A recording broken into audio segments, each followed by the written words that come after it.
Hi, my name is Kevin Thomas, W1DED, and this is Q5 Ham Radio. Q5 is supported by DX Engineering, helping operators grow from portable setups to serious contest stations. I'm back with the contest crew, Randy, K5ZD, Dan, N6MJ, Chris, KL9A, and Bill, W9KKN, just off the ARRL 10 weekend. And Randy, I think you have a report for us? Well, I was on, so that's something. So I did single op single op both modes, high power from my station in Ohio. I just have a single tri-bander at 70 feet, so I spent a lot of time waiting for the rotator to turn from one direction or to another. But the contest started off with a bang. We had great sporadic E, which I think was the propagation mode, into Florida and the southeast from the start of the contest. So the guys in Florida went racing off to a big lead. They were booming loud for hours, literally for 3 or 4 hours at the start of the contest. And when the contest started, we were also here in the West Coast a little bit. So that was great. The next morning, I got up a little after sunrise, and the band was already open, so lots of Europeans. So that was great fun until noon or so. But it was very interesting the way the bands worked. They would be open, and of course you have the usual thing where some guys are super loud and some guys aren't. But when they closed, they went dead. It seemed like in 5 minutes. You went from a band full of signals to nothing. And so we progressed through the day. Certainly Saturday night was okay. Some of the guys were working Japan. I didn't hear any. But Sunday, again, band opened about the same time. It was pretty good to Europe, but wasn't quite as good as it was on the first day. So everybody just kind of ground through things, and then the football games kicked in, and that reduced the activity a little bit on Sunday afternoon. But for me, the contest was over really 30 minutes after darkness on Sunday night. So overall, I think I worked, 1,500 people or so, which is way more than I expected.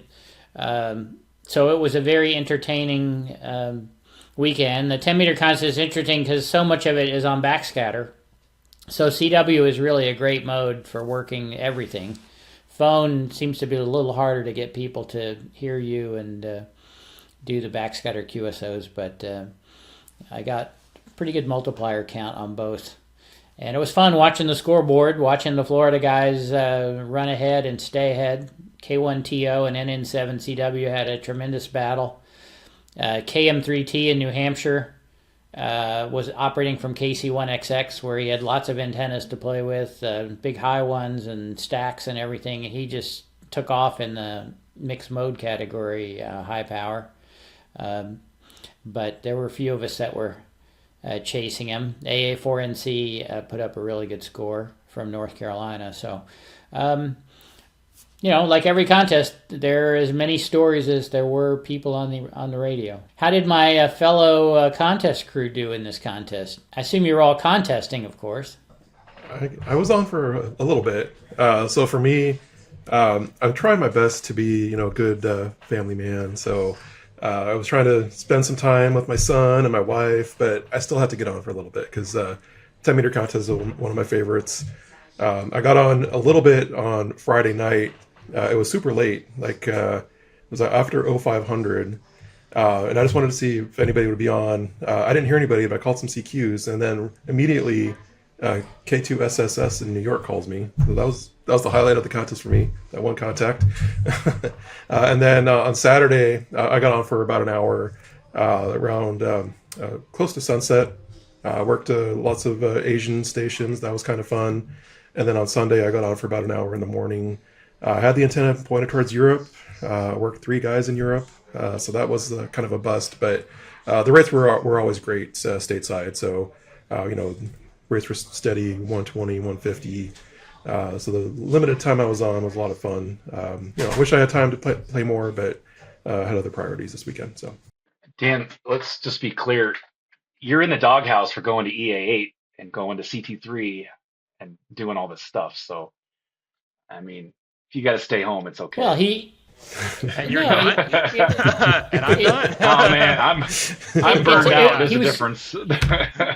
He was clearly in the doghouse because he only operated 3 or 4 hours. Come on, that's the definition of being in the doghouse. Exactly. But I was glued to the scoreboard the whole time. I was working and for one of the days, but one thing I noticed is if you don't mention everybody on the scoreboard, they get kind of upset that you didn't mention watching them. Um, but some of the races I watched, the KP4AA guys did really well. Puerto Rico's not exactly a rare malt, so they brought 4,000 Qs. That was cool. The K7RL N9RV battle was cool until Pat quit. He wasn't actually doing the contest seriously, but and then 8P5A, I think, did he break the North American record? World I think he's record? just a little short. Something. He was super close, so that was fun to watch. And then in the phone, high power phone, PT5J was operated by, of course, LU9ESD, and 4200 Qs phone only is amazing. And then our friend Valerie from CQ9A got on, and tough conditions being that far north this time, but 3100 Qs on 10 meters on phone. He had a lot of fun. So the scoreboard was great. N2IC put up a huge low power mix score. I definitely had a little bit of FOMO on this one, but honestly not that much. So it was cool to watch. Chris, was anybody on the Montana station? So nobody was on for the Montana station, but our friends K7NT and K7NXL were on from Eastern Washington, and it was cool watching them. They broke 1,000 QSOs. K7NXL still kind of getting his feet wet, and Mike was kind of coaching him through it. So it was great to see those guys break 1,000 Qs, and it's cool being able to see that in real time versus the end of the contest where everybody kind of tells you what they did. So nothing on from Shamit, but that's okay. It was really windy there, so who knows. And Bill, do you have any antennas up at your new KTH? I don't have any antennas up. And Marty and I had talked about remoting into ZF for this one. And then I ended up saying, hey, Marty, why don't you just do it? I did, however, spend the weekend working on contesting related projects. I kind of got my workbench in order. I started assembling a desk to do, operations at least here remotely on. And I worked on some of my contesting software. And, so it wasn't a total, waste of a weekend, but I did watch the scoreboard as well. And, some of these races are pretty entertaining. And I really wanted to be in this one, but I just couldn't do it seriously. And then it started snowing. This is a new thing for me in the last 20 years. I haven't been in the Midwest when it's, completely, we've been snowed in at this rate. And, Saturday I was out driving, and, the conditions were really horrendous, and it was just very, very cold all weekend. So it would have been a good weekend to stay inside and contest, but, I had a lot of things to get done that I've been, neglecting traveling and, for CT3 and ZF and all of that thing for the last couple months. We had a lot of snow, but it all came in the overnight, so it didn't really cause any snow noise or staticky problems, but it did force me to get out there in the 10 degrees on Sunday and do some shoveling of the driveway. So that cut down on my score, my BIC time a little bit. One of the things, I didn't use the cluster, and you forget 10 meters is a big band when you don't have the cluster to point you to where people are. So I worked, guys, I tried to do running as much as I could, but occasionally I would take these searches up the band, and I think the highest I worked somebody on CW might have been around 28, 140. So there's 140 KCs of probably 2 guys per KC or more. And then on phone, I would always start at 28, 300 and start tuning up, and I think at one point I worked somebody up at 770 or almost 800, something like that. It wasn't quite, that tells you how conditions were down a little bit. The band wasn't packed all the way up to 29 like it was in the worldwide. But there were still a lot of people. And for example, I could see on the scoreboard that FM5BH was mixed mode. I never heard him the whole weekend. He worked 25 or 2,700 guys or something. I never heard him, never found him. I tuned up and down the band with the beam south, and I figured, how can I miss this guy? He's always super loud. So it just shows with that much real estate to cover, you have to either tune fast or just accept the fact that you're going to miss some people. And then I was missing all kinds of states on phone.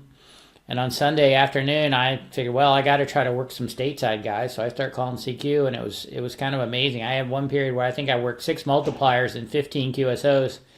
It was just, one of them was New Jersey, Montana, Idaho, all these states that I just hadn't found before. So you have to, sometimes you just have to call CQ. Not everybody is going to be CQing so that you can find them. But and the other thing, just while I'm making observations, Dan kind of touched on it, he only worked 3 Europeans. The band was open, but it wasn't open deep.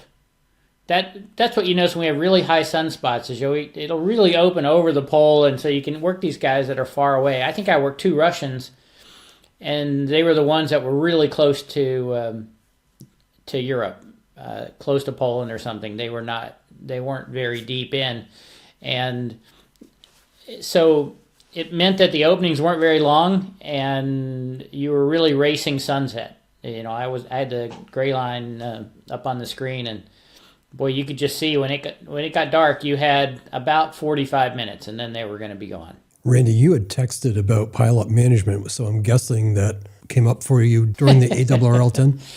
Well, no, not really. I never was so lucky to have a bunch of guys calling in. But I knew Chris and Dan had just spent 48 hours times 2 radios dealing with Pileup, so I figured they would have some thoughts on this.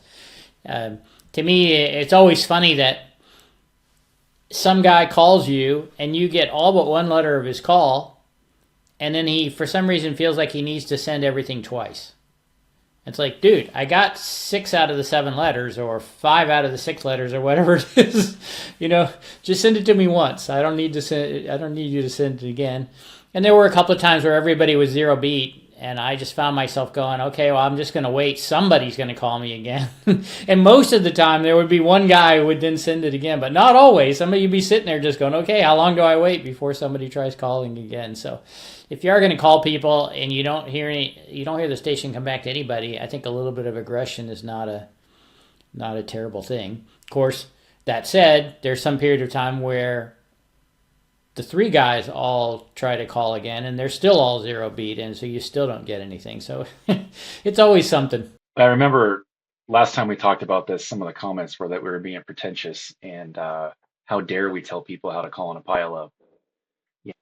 The comments were kind of entertaining, but remember, the goal is for everyone to make more QSOs. The running station is not the only person trying to make QSOs, right? You're searching and pouncing. You want to be efficient also. So the biggest thing I can say is, for the love, please do not 0 beat. Don't just click on the spot. You're running N1MM, set the offset automatic, anything. Call as far off frequency as you can still hear us. It's totally fine. But if even 2 guys are on the exact same frequency, it's just awful. And on phone, you got to be the master of timing. That's just kind of the way it is. Unless you have the loudest signal. If you're the runner, please send your call sign often. I can't tell you how frustrating it is, especially like we were talking about when I was in EA8, right? So I didn't spend a lot of time tuning around, but I did tune around occasionally to try and find mults. And I can't tell you how frustrating it is to come across a guy, you hear his zone, so you know he's probably an interesting guy, but then he doesn't send his call sign. And then, okay, 2 or 3 go around, still no call sign. It's always best to at least send your call sign. I mean, for us at 2BSIQ, we send it virtually every single QSO. Now, I get that's not always going to happen, but don't go like minutes at a time without sending your call. It's bad for everybody. So just please send your call. That was the exact same comment I was going to make. When you use the cluster, you forget, because everything's on the band map and you kind of know who you're tuning into, and you can tell, oh yeah, that guy, I recognize his voice, whatever, and you have a pretty good chance you know who you're working. When you're not assisted and you don't have the cluster, you tune into a guy, you have no idea who he is, and you're in jail. And I love it. He goes, oh, thanks for 5-9 in Wyoming, QRZ. And I'm thinking, dude, you could have just said your call and we'd all be happy. Yeah, basically don't ever say QRZ. Just say your call. Yeah. And sometimes people are doing it on CW too. They just do TU. And I love it. A guy does TU and nobody calls. And so I'm sitting there going, okay, well, I send a question mark. And then finally he calls CQ again. If you just sent your call, we could have worked already. Yeah. And then there's the guy where you do send your call, and then they send a question mark anyway.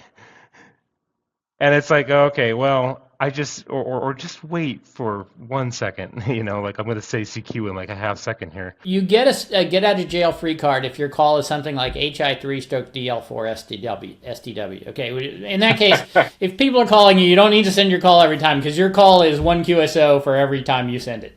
But if you have a normal short call like a lot of people do in contests now, it's your most valuable thing. It's advertising.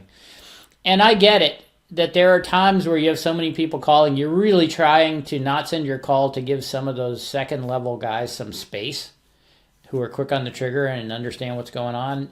Totally get it. So we're not saying, gee, always send your call every QSO. What we are saying, though, is at least do it more frequently. Don't just get every into third that thing. At thing. least. Yeah. At least.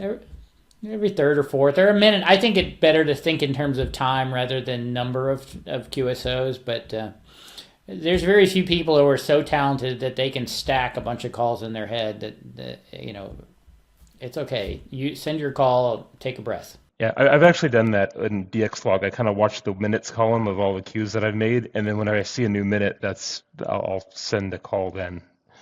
Just because if it's a really deep pileup and I'm really needing to thin it out or something like that, it's just a good reminder. Like, okay, I really need to send the call sign like badly right now. Dude, you can work like 10 guys in a minute without ID. You can, but why? Yeah, that would piss me off. Don't do that if I'm calling you. If I'm in the pileup, don't do that. Well, if you're in the pileup, of course I'll call you. I'll respond to you, man. Oh, maybe. I'm not going to guarantee you what I'll send back. Right. It was interesting. There were a number of poor signals in this contest. And of course, you never know what's going on. But, 10 meters is a band, in many ways, kind of like 6 meters. The signals are either puny weak or they are bodacious loud. And when you're really loud, if you have any splatter at all, it appears even worse. Because you may be, 40 dB down before your splatter starts, but when you're 80 dB over 9, then the splatter's pretty big also. And then, as usual, we just had a bunch of guys on phone that were running with the mic gain turned up to 11. So it just, when you sound crappy, nobody wants to call you because we can't understand a word you're saying. And when you call people, they always have to ask for your call again because we don't understand it when you say it. So it's good audio. I've said this over and over again. Good audio is fantastic. It just cuts through a pileup like you wouldn't believe. Because good articulation, good modulation, just sound. You want to work that guy, not the one that's all fuzzy. It just felt like it was weird. Conditions were pretty good because we worked a lot of guys all around the world. But it was like there was a layer or there was a group of people missing. I did not work a lot of the 2x3 calls in between 28.3 and 28.5. I kept trying to get in there and call CQ because I figured, there's lots of guys here, but they just didn't seem to be there like they are in some of the other contests. So I don't know if we're just into a time of the year where people have quit, or have a lot of other things going on in their life and aren't on the air or whatever, but it just felt like activity was down a little bit because it was pretty easy to find a frequency. Where in CQ Worldwide, that was impossible. If you lost your frequency, you were on a long search to find another one. So it's just interesting, the difference. And part of that is just the band wasn't open as much.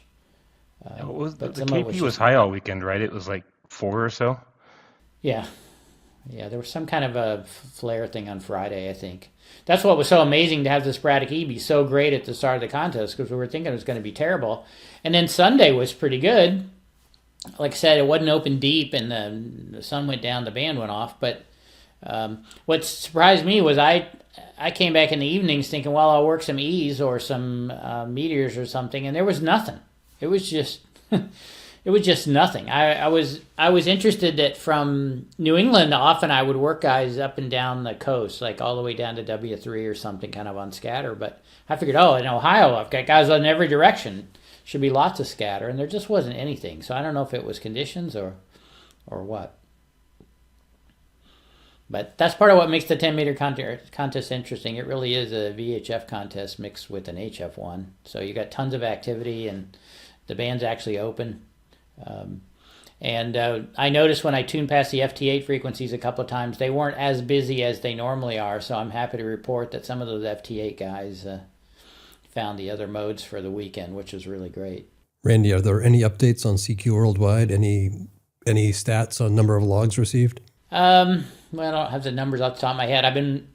Now that CW is all received and we got the raw scores out, I've turned my attention back to sideband. So we're finishing up the SSB log checking and just sent out some of the preview log checking reports to some of the top guys. One of the things we like to do in the worldwide and also in WPX is we kind of get the log checking to a certain point and then we send it out to some of the top scores, their LCR, because they're generally really passionate guys about the contest, and they will sometimes come back to us and find, why did I lose points for this, or why did this guy not count as a multiplier, and that'll reveal that we have maybe an error in our country file, or we're not handling something correctly. So it's usually a really small number of comments, but it's worth doing so that if we can get the macro things like the country file correct, then when we automatically calculate everybody's score, we know that we've got them all right. But again, when you're doing log checking, it's amazing to me how much trouble people have with time. The log will all be fine, and then there's 2 hours where the log's off by an hour, probably because they were logging in local time and just missed the conversion, or you see a lot of logs that are typed in by hand after the contest where they miss a band change or something. So, we do a lot of stuff to try to make people successful. They did make the QSO, they just messed up the paperwork. But if we took the attitude of some other contests where it's like either right or wrong, there'd be a lot more carnage in the logs. Especially the guys who, I really love the fact that these guys, they do the contest logged on paper, and then when they type it in, they don't bother about the times. They just type it all in. So, they're working 500 an hour. But their whole contest is in 1 hour or 2 hours of the contest, and then we have to try to sort it out to figure out, because the log checking, there's time matching. So if the time in your log doesn't match the other guys, it counts as a nil, a not in log. So time actually is really a really important thing in logs.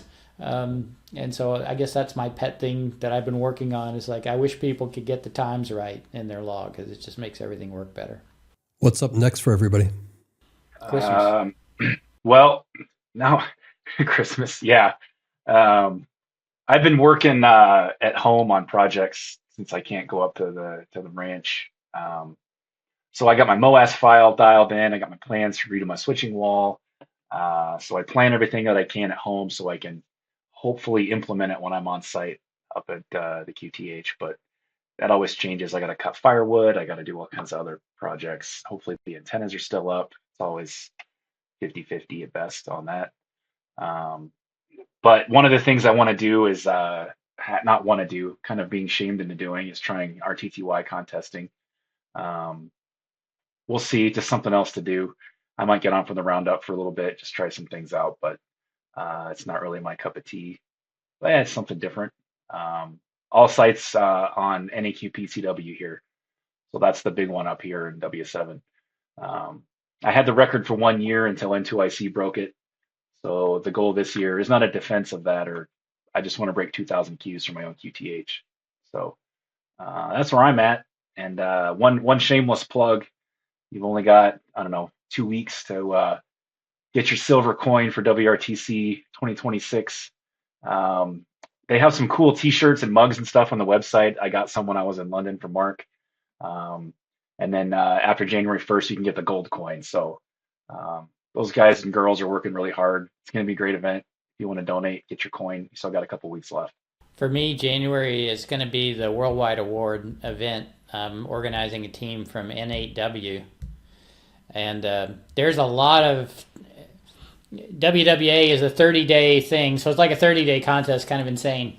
But there's a whole bunch of stations around the world that'll be using WWA call signs, or some people can't get them like us in the U.S., so we'll be using N something W. But everything's getting logged in real time to the hamaward.cloud portal. All the chasers can go there and see the bingo card of have they worked everybody and kind of what their score is over the course of the month. And some guys are pretty hardcore. They chase it all month. Some guys just get on and work people whenever they can. But it's great fun on either side, activator or chaser, just because everything's so tied together in real time. You can always pick somebody to compete against or to chase after. So I'm kind of looking forward to that. What are the dates, Randy?